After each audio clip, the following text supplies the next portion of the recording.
안녕하세요. 저는 유재명이라고 하고요. 여러분들하고 함께 머신러닝을 직접 구현해보는 그런 거를 배워보도록 하겠습니다. 저는 이제 인공지능을 전공을 하고 박사를 받아서 지금은 컨트랩이라는 회사의 대표를 맡고 있고요. 또 국민대학교에서 강의를 하고 있습니다. 여러분들하고 함께 할 이 강의의 전체적인 목표는 머신러닝의 이제 절차들을 이해를 하고 각 단계를 간단히 수행을 해보시도록 하는 것이 목표입니다. 그래서 머신러닝의 어떤 디테일한 테크닉을 다룬다기보다는 머신러닝이 전반적으로 어떤 식으로 흘러가는지 이런 것들을 체험을 해보시는 것이 주된 내용이라고 할 수 있고요. 이제 파이썬이라는 프로그래밍 언어에 대한 좀 기초적인 지식을 요구하기는 하는데 프로그래밍을 아주 잘하시거나 하실 필요는 없고 간단한 문법 또는 입력 방법 정도를 이해하시면 될 것 같습니다. 그래서 이번 강의에 이제 전체적인 윤곽을 대략적으로 알려드리면, 처음으로는 머신러닝의 전체적인 과정을 소개를 드리고요. 그 다음에 이제 머신러닝을 개발하는 여러 가지 방법들을 비교를 해볼 겁니다. 그 다음에 이제 머신러닝을 개발하는 방법이 여러 가지가 있을 수 있는데요. 그 중에 한 가지는 코드를 입력하지 않고 노 코드로 개발하는 방법이 있습니다. 그런 방법으로 티처블 머신이라는 툴이 있는데요. 이 툴을 이용을 해서 코딩 없이 머신러닝을 개발을 하는 방법을 같이 해볼 거고요.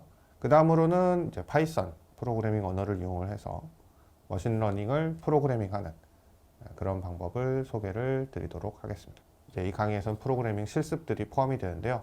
그런 실습들을 하기 위한 설정 방법들을 이제 알려드리고, 우리가 이제 같이 설정을 해보고, 그 다음에 이제 앞에서 티처블 머신 이용해서 노코딩으로 코딩 없이 학습시킨 머신러닝을 파이썬에서 불러와서 사용하는 것을 해볼 거고요.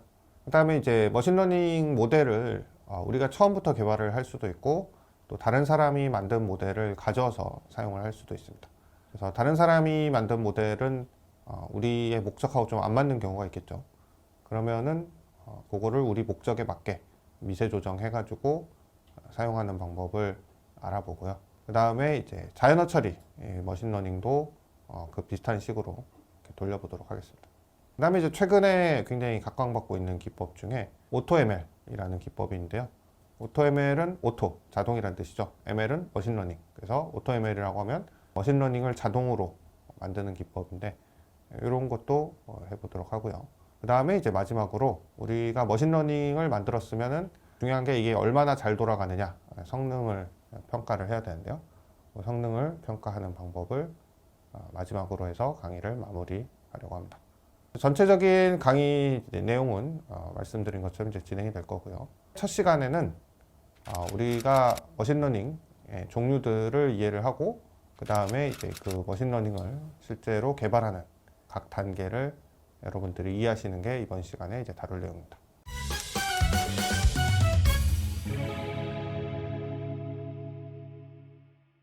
머신러닝이라는 거는 데이터에서 패턴을 추출하고 또 인식을 하게 하는 그런 인공지능 기법 중에 하나고요. 머신러닝은 기본적으로 통계 또는 수학에 바탕을 두고 있습니다. 그래서 통계나 수학을 이용을 해서 모델이라는 거를 만들고요. 이렇게 만든 모델에다가 데이터를 학습을 시키는 겁니다.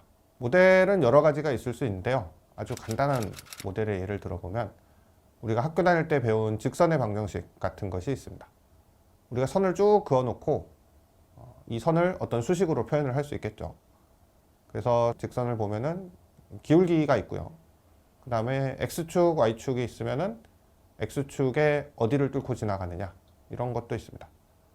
직선이 Y축을 뚫고 지나가는 점을 Y절편 이렇게 부르죠. 그래서 우리가 어떤 직선이 있으면 이 직선의 기울기랑 Y절편 두 가지가 있으면 직선의 형태를 결정할 수가 있습니다. 그러면 우리가 데이터에 이제 X에 해당되는 부분이 있고 Y에 해당되는 부분이 있다고 하면은 X를 집어넣으면 Y를 예측을 하는 거죠.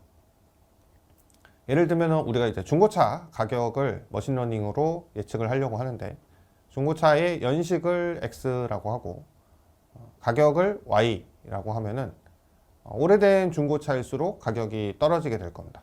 그러면은 X가 증가하면 Y는 감소하는 어떤 그런 형태의 기울기를 띠게 될 거고요. 그 다음에 이제 이 차가 완전 새 차다. 그러면은 가장 비싼 그 가격을 띠게 되겠죠.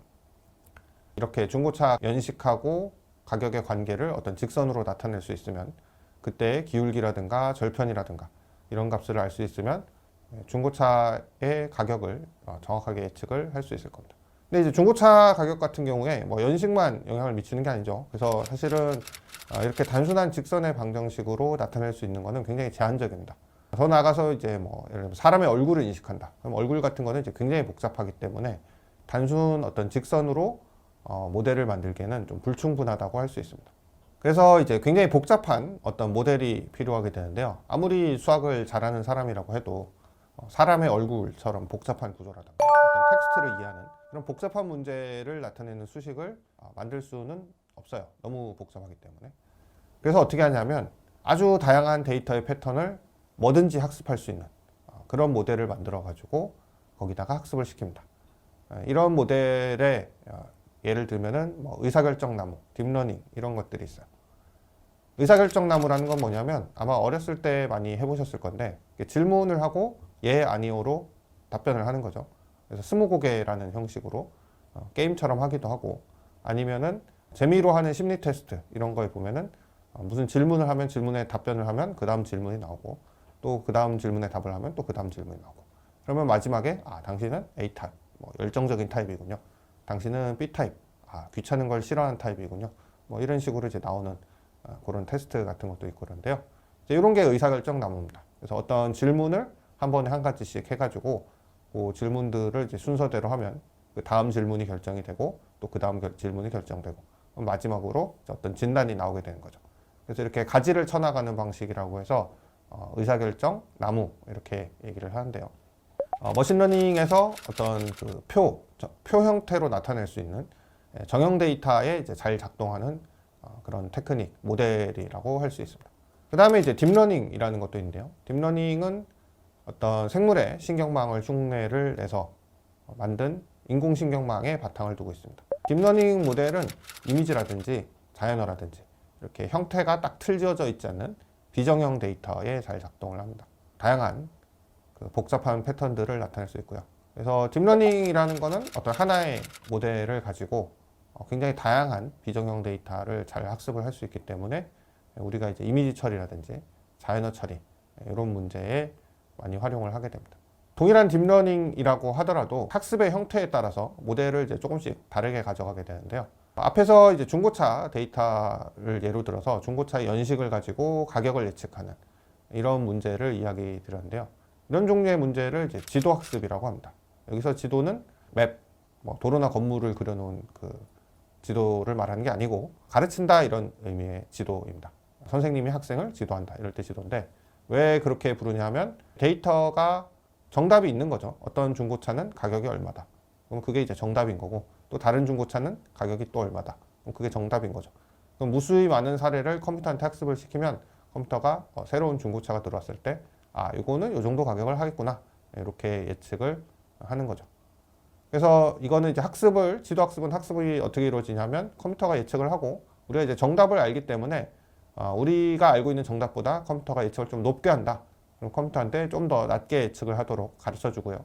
우리가 알고 있는 답보다 낮게 예측을 하면 이제 컴퓨터한테 좀 더 높게 예측을 하도록 시키는 거죠. 그래서 그런 식으로 계속 반복을 하면은 컴퓨터가 정확하게 예측을 할 수가 있게 됩니다.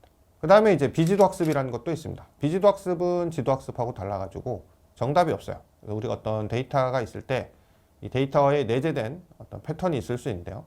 그러면은 그 패턴을 찾기 위한 기준이나 방법 정도만 정해주고 거기에 따라서 어떤 그 패턴을 찾으라고 시키는 방식입니다. 또 중고차의 예로 돌아가면은 중고차가 있으면은 이것들을 이제 비슷한 것들끼리 그룹으로 묶어라 라고 시킬 수가 있는데요. 여러 가지 기준이 있겠죠. 색상이나 디자인이 비슷한 걸로 묶을 수도 있고 또 용도에 따라서 묶을 수도 있고 또 뭐 중고차 같은 경우면 사고 이력이라든지 뭐 전 차주의 성향이라든지 이런 거에 따라서 묶을 수도 있겠죠.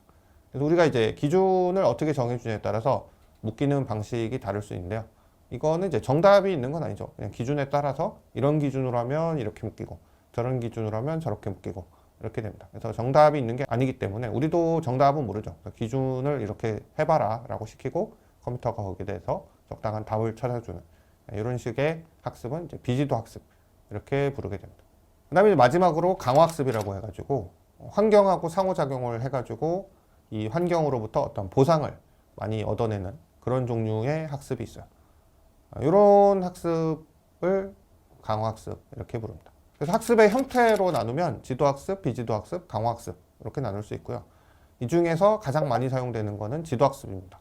비율로 따지면 아마 90%에서 95% 정도는 지도학습이라고 할 수 있고요. 그래서 대부분의 머신러닝은 지도학습 방식으로 이루어진다 이렇게 보시면 되겠습니다.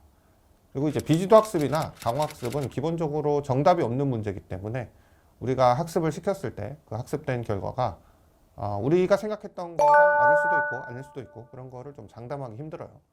근데 이제 지도학습은 일단 정답이 있으니까 학습을 시켜가지고 우리가 생각하는 정답에 맞게 결과가 나오는지 이런 거를 확인해 보면 이게 성능이 얼마나 나오는지 판단하기도 쉽고 활용하기도 쉽습니다.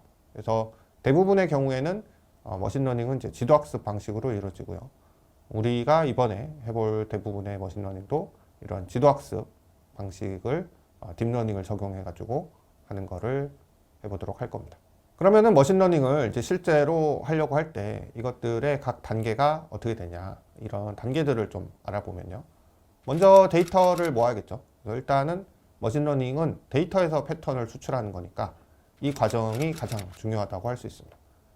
영화 같은 데나 드라마를 보면은 이제 머신러닝 같은 거나 인공지능 관련된 장면이 나올 때 보면은 천재적인 어떤 프로그래머 이런 사람이 책상에 앉아가지고 혼자서 막 생각하다가 갑자기 키보드를 막 다다다닥 치면은 갑자기 인공지능이 뚝딱 만들어지고 이렇게 되는데 실제 인공지능은 그런 식으로 만들어지지 않아요. 데이터를 모으는 굉장히 시간도 오래 걸리고 많은 노력이 필요한 과정이 필요하고요. 이거는 뭐 어떤 천재가 갑자기 앉아서 할 수 있는 게 아니라 정말 인내와 끈기를 가지고 열심히 모아야 됩니다. 그래서 데이터를 만들어야 되는데 이 지도학습이라는 걸 보면은 어떤 입력이 있고 X가 입력되면은 Y를 예측하는, Y를 출력하는 이런 방식으로 만드는데 보통 Y에 해당되는 부분이 없는 경우가 많아요. 아까 제가 예로 들었던 중고차 가격을 예측한다. 이런 경우는 Y 부분이 있죠. 왜냐하면 이제 시장에서 거래가 되니까 이러이러한 차는 이 정도 가격이 거래된다. 이런 데이터가 있는데 그렇지 않은 경우도 있어요. 예를 들면은 우리가 블로그에 올라온 식당 후기를 보고 이 후기가 정말로 진실하게 쓰여졌는지 아니면은 식당으로부터 돈을 받거나 아니면 공짜로 밥을 얻어먹고 쓴 건지 이런 거를 구분해 보려고 한다고 생각을 해보죠. 그러면은 이제 식당 후기는 인터넷에 많이 있으니까 데이터를 쉽게 모을 수 있습니다. 근데 문제는 이 식당 후기를 보고 이게 진실인가 광고인가 이거를 알아야 컴퓨터한테 가르쳐 주겠죠. 근데 우리가 이 후기가 진짠지 가짠지를 알 수가 없잖아요. 물론 이제 좀 정직한 블로그 같으면 블로그 글 밑에다가 이 글은 뭐 식당으로부터 이러이러한 걸 받고 썼다 이렇게 쓸 건데 만약에 이제 그런 블로거들밖에 없다고 하면 우리가 이걸 머신러닝으로 학습시킬 필요가 없어요. 이거를 학습시키려는 이유는 정직하지 않은 사람들이 있기 때문인데 이제 약간 그 닭이 먼저냐 달걀이 먼저냐 이런 문제가 있죠. 이게 진실을 말하는지 거짓을 말하는지를 알려면 그 사람들이 진실을 알아내야 되는데 어떻게 하냐 이거죠. 블로그들한테 직접 일일이 이거 직접 드셔보시고 쓴 거 맞아요? 물어볼 수도 없고 물어본다고 해서 가르쳐 준다는 보장도 없겠죠. 거기다가 이제 이런 데이터가 한두 개도 아니고 뭐 몇만 개, 몇십만 개가 필요한데 일일이 블로거들한테 컨택해서 진짜 드셔보시고 쓴 거 맞아요? 뭐 이렇게 물어보는 게 현실적으로 가능한가 라고 하면은 좀 가능하지 않겠죠. 그래서 우리가 식당 후기를 머신러닝으로 학습시켜서 인공지능으로 이게 정말 진실한 후기인지 아닌지 알고 싶다 라고 하면 그럴듯해 보이지만은 사실 이게 기술적으로 어렵다기보다는 여기에 해당되는 데이터를 구하기가 어렵습니다. 그래서 이 부분이 굉장히 그 머신러닝에서 생각보다 되게 큰 장벽이에요. 예를 들면 이제 우리가 금융사기를 어떤 데이터로 찾아내려고 한다. 그러면은 이것도 비슷한 문제가 있습니다. 금융사기라는 거는 이게 정말로 사기인지 아닌지는 나중에 가야 알 수 있고 어떤 경우는 사기를 당했는데도 모르는 경우도 있어요. 그 다음에 이제 계속 새로운 기법들이 나오죠. 사기 수법들이 나오고. 그러면 이제 기존의 사례를 모으는 것도 일단 되게 어렵고 기존의 사기 사례지만 너무 교묘해가지고 피해자가 피해를 당했는지도 모르는 그런 사례면 이거는 데이터에 포함이 안 되겠죠. 데이터에는 정상 거래로 기록이 되어 있을 겁니다. 그래서 우리가 인공지능, 머신러닝을 이용을 해서 사기 금융거래를 찾아내겠다라고 하면은 기술적인 문제라기보다는 이런 데이터를 어떻게 모을 거냐라는 데서 되게 큰 문제가 있습니다. 그래서 이 데이터를 모으기도 어렵고 모은다고 해도 뭐 한두 건 이렇게 모으는 거가 아니라 몇만 건, 몇십만 건 이렇게 모으려고 하면은 생각보다 굉장히 어려운 문제들이 많죠. 그래서 그 분야에 대한 어떤 다양한 배경 지식도 필요하고 구하기 힘든 데이터들을 쉽게 구할 수 있는 여러 가지 노하우가 많이 필요한 부분이기도 합니다. 그래서 이제 최근에는 전이학습이라고 해가지고 이 데이터를 좀 대량으로 구하기 어려운 영역이 있을 때 좀 쉬운 영역에서 데이터를 많이 모은 다음에 그거를 응용을 하는 이런 기법들이 있어요. 예를 들면은 호랑이하고 늑대를 구분하는 인공지능을 만들고 싶다. 그럼 호랑이 사진이나 늑대 사진은 구하기가 좀 어려울 수 있잖아요. 근데 이제 예를 들면 고양이 사진이나 강아지 사진은 구하기가 쉽습니다. 그러면은 호랑이는 고양이 거고, 그 다음에 늑대는 개 거니까 일단 고양이랑 개로 컴퓨터를 학습을 시킨 다음에 그거를 조금 응용해서 호랑이랑 늑대를 구별하게 한다. 이런 식으로 접근을 하면은 사진을 구하기 힘든 호랑이나 늑대의 문제를 조금 완화시켜서 풀 수가 있습니다. 이런 방법들도 있을 수가 있고요. 그 다음에 이제 데이터를 어떻게든 모았다. 그러면은 이거를 전처리를 해줘야겠죠. 데이터를 머신러닝에 사용하기 좋도록 정리를 하려고 하면은 이것도 이제 굉장히 어려운 문제인데요. 예를 들면 우리가 사진을 학습시킨다고 하면은 일단 사진 크기부터 제각각인 경우가 많아요. 그러면은 사진이 크면 좀 줄여주고 작으면 크기를 키워가지고 맞춰줘야 되고 또 그 외에도 굉장히 이제 사소한 부분들의 전처리가 굉장히 많이 들어가게 됩니다. 그래서 옛날에는 이 전처리를 하는 노하우가 굉장히 중요한 부분이었어요. 최근에는 이제 이게 좀 다행히도 간편해진 편인데요. 왜냐하면은 딥러닝이라는 우리가 지금 머신러닝에서 가장 많이 쓰는 기법은 일종의 이제 여러 가지 필터들이 모여 있는 형태라고 할 수 있어요. 그래서 각각의 필터가 어떤 하나의 전처리 과정에 해당되는 그런 역할을 하고, 그래서 딥러닝 모델을 학습시키면 자연스럽게 자기가 필요한 어떤 전처리를 모델 내에서 자연스럽게 학습을 해서 하게 됩니다. 그래서 우리가 일일이 뭔가 전처리를 해주지 않아도 그냥 데이터만 왕창 있으면 이걸로 모델을 학습을 시킬 수 있고요. 그래서 이런 식으로 학습시키는 거를 종단간, 영어로는 end to end라고 합니다. 그러니까 끝에서 끝까지 전체 과정을 여러 가지 단계로 나눠서 처리하지 않고 딥러닝 모델 하나로 다 해결한다. 이런 뜻입니다. 그래서 최근에는 이제 이런 식으로 되고 있기 때문에 사실 이제 전처리는 과거보다는 조금 더 단순해진 경향이 있어요. 그 다음에 이제 이렇게 데이터가 준비가 되면은 모델을 만들어야겠죠. 그래서 보통 이런 모델을 만들 때 딥러닝이라고 해도 좀 세부적으로 여러 가지 다양한 모델들이 있을 수 있는데요. 그 모델들을 우리가 이제 일일이 바닥부터 다 설계하려면 이제 굉장히 어렵습니다. 물론 이제 연구를 한다던가 이런 경우에는 바닥부터 만들어야 되는 경우가 있지만 일반적으로는 우리가 대략적으로 검증된 그런 구성들이 있어요. 그럼 이 구성 안에서 조금씩 이제 조율을 해주게 됩니다. 그래서 딥러닝 모델 같은 경우는 레이어라는 어떤 층들이 여러 개로 겹쳐져 있는데 우리가 이제 논문이나 이런 걸 통해서 이런 식의 구조가 제일 좋다라는 거를 보면은 그 구조를 가져와서 레이어가 2개 있었던 거를 레이어를 3개로 좀 늘린다든가 4개로 늘린다든가 아니면 2개를 하나로 줄인다든가 이런 식으로 조금씩 조율을 해서 모델을 학습을 시키고 그 다음에 이제 성능을 봐가지고 성능이 잘 나오면 그 모델을 쓰고 안 나오면은 좀 바꿔서 쓰고 뭐 이런 식으로 하게 되죠. 그 다음에 이제 모델에다가 데이터를 넣어서 학습을 시켜야 되는데요. 이 학습을 시킨다는 거는 모델을 보면은 그 모델의 특성을 결정짓는 여러 가지 수치들이 있어요. 이 수치를 파라미터라고 하는데요. 앞서 이제 직선의 방정식 같은 경우에 예를 들면 직선의 기울기가 있죠. 이 기울기를 수치로 나타낼 수 있는데 그게 파라미터입니다. 그래서 이 수치를 조절해주면 기울기가 올라가는 직선이 될 수도 있고 내려가는 직선이 될 수도 있고 이 기울기를 조절함에 따라서 다른 직선이 되는데요. 이 파라미터를 이제 조절해주는 과정을 학습이라고 합니다. 그래서 우리가 어떤 데이터가 있으면 이 모델의 파라미터를 조절을 해가지고 모델이 데이터를 잘 예측을 하는지 이걸 보고 예측을 못하면 그 수치들을 조금씩 조절을 해주는 거죠. 좀 비유를 들어서 얘기를 해보면 그 아침에 샤워를 하실 때 샤워기를 딱 켜면은 처음에 보통 찬물이 나오죠. 그러면 이제 그 수도꼭지를 돌리면은 물이 뜨거워지기도 하고 차가워지기도 하는데 또 너무 올리면 너무 뜨거워지고 또 너무 내리면 너무 차가워지니까 그 좌우를 잘 조절하면서 원하는 온도가 될 때까지 이렇게 그 수도꼭지를 조절을 하죠. 그러니까 수도꼭지가 일종의 파라미터가 되고 우리가 나오는 그 수도꼭지의 출력을 우리 원하는 형태가 될 때까지 계속 조절을 해주는데요. 딥러닝도 결국에는 그런 파라미터가 이제 수백만 개 또는 수억 개가 있을 뿐 근본적인 과정은 똑같습니다. 그래서 그 파라미터들을 조금씩 올리고 내리고 조절을 해가지고 원하는 출력이 나오도록 하는 거죠. 그래서 이렇게 모델을 만들어가지고 학습까지 시켰다라고 하면은 이제 성능 평가를 해야 됩니다. 근데 최근에 머신러닝 모델들, 딥러닝 모델들은 굉장히 복잡한 데이터를 학습을 할 수가 있어서 또 문제가 됩니다. 왜냐하면은 이 데이터라는 게 완벽하지 않기 때문에 좀 이상하고 예외적인 사례가 데이터에 포함이 될 수가 있거든요. 그래서 데이터의 그런 이상한 사례까지 다 학습을 해버리니까 오히려 약간 새로운 데이터가 들어왔을 때는 예측을 잘 못하는 경우가 있어요. 예를 들면은 어떤 이렇게 S자 모양의 데이터 패턴이 있는데 여기서 데이터가 하나 이렇게 위로 튀었어요. 그러면은 이거는 무시를 해야 되는데 딥러닝의 학습 능력이 너무 좋다 보니까 이거를 학습을 해버리는 거죠. 새로운 데이터는 원래의 패턴에 맞게 나오기 때문에 이렇게 위로 튄 패턴으로 예측하면 오히려 예측이 안 맞게 됩니다. 그래서 이런 거를 우리가 이제 딥러닝 모델을 학습을 시킬 때 그냥 주어진 데이터로만 성능을 측정을 하면은 성능이 100% 정확하게 나오는 경우가 많아요. 근데 데이터에 노이즈가 껴있다는 걸 생각하면 오히려 100% 성능이 나오면 안 되는 거죠. 그래서 실제로 성능을 테스트를 할 때는 또 별개의 데이터를 모아가지고 이거를 테스트를 해보게 됩니다. 이 테스트하는 부분도 굉장히 우리가 이제 고려해야 될 게 많은 어려운 문제가 되는 거죠.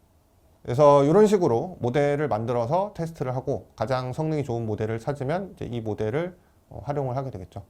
근데 이제 모델을 만들어 가지고 좋은 모델이다 이렇게 해서 그냥 활용을 하면 끝나는 게 아니고 우리가 이제 이런 과정을 계속 반복해서 해야 됩니다. 왜냐하면 모델을 학습시킬 때 사용한 데이터는 항상 과거의 데이터이기 때문에 현실에서는 데이터의 어떤 패턴, 현실이 계속 변하기 때문에 데이터도 계속 변화를 하고요. 그래서 우리가 이걸 실제로 활용한 단계에서 계속 새로운 우리가 예상치 못했던 문제들이 발생할 수 있습니다. 그래서 머신러닝 모델들을 모니터링을 하고 또 뭔가 문제가 있으면 다시 앞에 과정부터 다시 수행을 해서 지속적으로 모델을 이제 개선하는 그런 과정을 거치게 됩니다. 이렇게 해서 이제 머신러닝이 대략 어떻게 만들어지는지를 알아봤고요. 그래서 우리가 이제 다음 강의부터는 머신러닝의 각 단계를 실제로 하나씩 밟아가면서 모델을 만들고 또 성능을 테스트해보고 이런 과정들을 해보도록 하겠습니다.